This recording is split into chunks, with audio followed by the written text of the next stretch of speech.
Alright, so we're going to be doing a Tonkatsu Japanese pork cutlet recipe review. This recipe was found on damndelicious.net. So this has a pretty high rating. We have only one, two, three, four, really seven ingredients. The rice obviously is for serving. Tonkatsu sauce, since this is a tonkatsu recipe, would assume you would go and buy it. For the instructions, there's only four steps. Heat oil, season pork chops, and coat the pork chops in breading, which is the Japanese panko breadcrumbs, and then just fry them and put the sauce on top. So this looks like a super simple recipe. I imagine the cookability would be rated pretty high. Yeah, let's go ahead and try cooking the recipe and see how it tastes. So here are the ingredients as described by the recipe. We're using store-bought tonkatsu sauce because the recipe did not have anything on how to make our own. We are using a all-purpose flour substitute. I only had this multi-grain flour with, I think it's like a high-protein flour. But anyways, we're gonna start off by putting on gloves because I don't want to touch raw pork. And we're just gonna salt and pepper our pork on both sides. Make sure you get a good amount of salt and pepper because that's where a lot of the flavor will come from.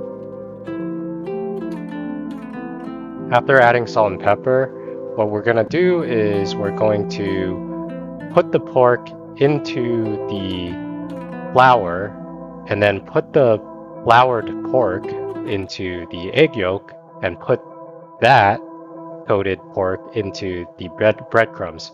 Doing this process would ensure that the breadcrumbs stick to the pork when frying.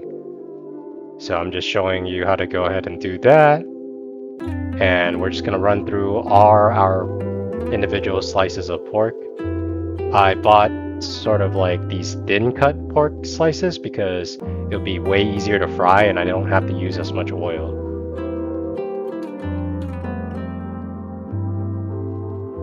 This whole process is pretty simple and you're basically, once you're finished with this coating process or breading process, you're pretty much done with 90% of the cooking because all that's left is just putting this in some hot oil, which I have heating up in the back. If you see right there, my wok is heating up oil. And you just wait 3 minutes for each side and it'll cook through really nicely. You'll get some nice, juicy fried pork. We're going to start frying 2 cutlets at a time in the wok of hot oil. The oil should cover at least the base of the cutlet. So the recipe did not say what temperature to heat the oil to. It just said heat the oil over medium heat. I'm using avocado oil. They said you can use any vegetable oil. I hope my oil is hot enough. There was also no like temperature that you were supposed to cook the meat to. They didn't give a temperature. They just said cook 3 to 4 minutes on each side until golden brown. So I'm going to be looking at the timer and we're just going to fry according to time. All right, so I flipped it over. This is after roughly 3 minutes. Let's take a closer look. You can see that, it's pretty golden brown on one side. So we're going to just fry it another 3 minutes and that should be good for this first batch. So I got the second batch going now. Here's the completed first batch. I kind of felt like 4 minutes would have been overkill. I think 3 minutes perfect because I only fried this 3 minutes each side. Yeah, it looks, both sides pretty much looks like this golden brown. So I think 3 minutes on both sides is more than enough.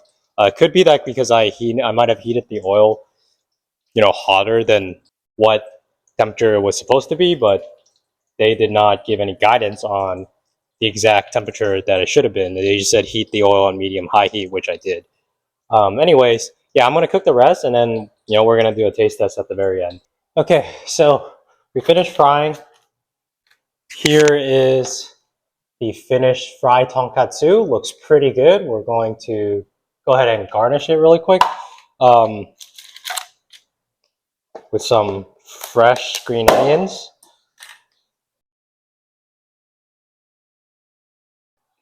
So went ahead and added some of that. I do like green onions. And we got this tonkatsu sauce. I made sure to like get it down to room temperature. But we're gonna go ahead and just apply it all over these cutlets. I'm not gonna eat all of these, but maybe I should have not applied it on the ones that I'm not gonna eat today. I'm only gonna taste test probably like one of them. So yeah, you can see how it looks like. It looks really, really good. I mean, I'm sure it'll taste really good too, just because fried stuff always generally tastes good. But yeah, let's go ahead and give it a taste test. I cooked this one first, so I'm gonna go give this one in the corner a taste test. So let's get this corner piece. Get some green onions, and yeah, see how it tastes and give it a rating.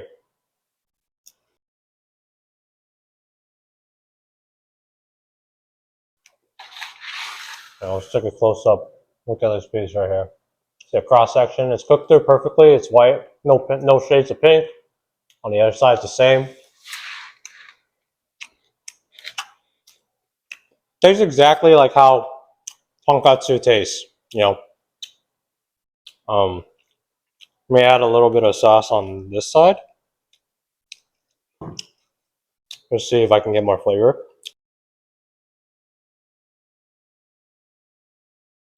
There's not quite a lot of flavor. But the sauce, the pork liver is good. Breadcrumbs is good.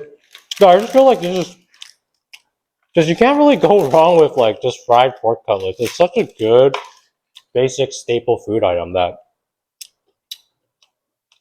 this was really easy to make. Like, I can't really think of any steps that you could like mess up on, right? So that makes the cookability rate really high.